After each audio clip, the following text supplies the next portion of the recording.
احکام شرعیہ کے نافذ کرنے کے اندر ظاہر ہے کہ اللہ پاک براہ راست وہ انسانوں کے سامنے آ جائے اور انسان کو یہ آرڈر دے دے، یہ دنیا کی آنکھوں کے اندر نہ اس کی طاقت ہے، نہ انسان اللہ کو اس دنیا میں دیکھ سکتا ہے۔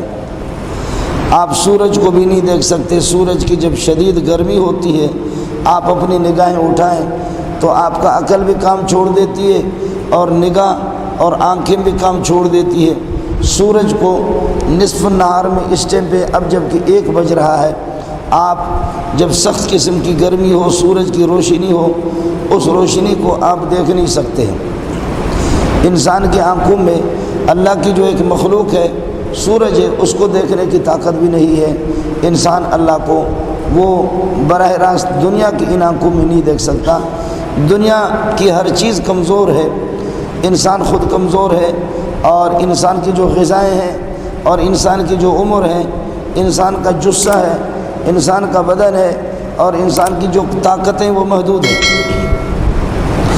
نبی بھی اللہ کو دیکھ لیتا ہے، وہ اس دنیا میں نہیں دیکھتا۔ آپ نے بھی اگر دیکھا ہے جمہور کے مذہب کے مطابق وہ دوسری دنیا ہے، وہ دوسری دنیا ہے۔ آپ یہاں سب کچھ دیکھ سکتے ہیں، پانی کے اندر آپ چلے جائیں گے آپ نہیں دیکھ سکتے۔ پانی والی چیز یہاں اگر آ جائے گی، کوئی مچھلی، وہ بھی جلدی مر جائے گی، وہ آپ کو دیکھ نہیں سکے گی، اس کو موت آ جائے گی۔ ہر دنیا کے اور ہر علاقے کی آب و ہوا الگ ہے اور وہاں کی فضا الگ ہے۔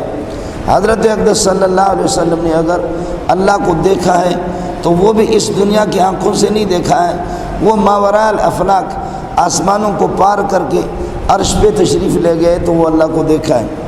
اگرچہ بعض روایت میں مسلم شریف کی ایک حدیث ہے، حضرت اقدس صلی اللہ علیہ وسلم سے پوچھا گیا کہ آپ نے اللہ کو دیکھا ہے؟ حضرت نے فرمایا نور انا اراہ، نور انا اراہ، وہ ایسے نورانی مخلوق، نورانی خالق ہے، ایسا نور ہے اس کا، اور وہ نور اس کا حجاب بنا ہوا ہے، وہ پردہ ہے، اس نور کے ہوتے ہوئے میں اللہ کو نہیں دیکھ سکا۔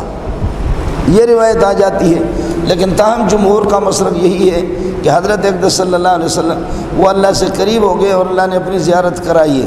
اگر زیارت کرائی ہے، وہ بھی وہاں کی آب و ہوا بالکل الگ ہے، وہ یہ دنیا اس کو اب شمار نہیں کریں گے، وہ دوسری دنیا ہے۔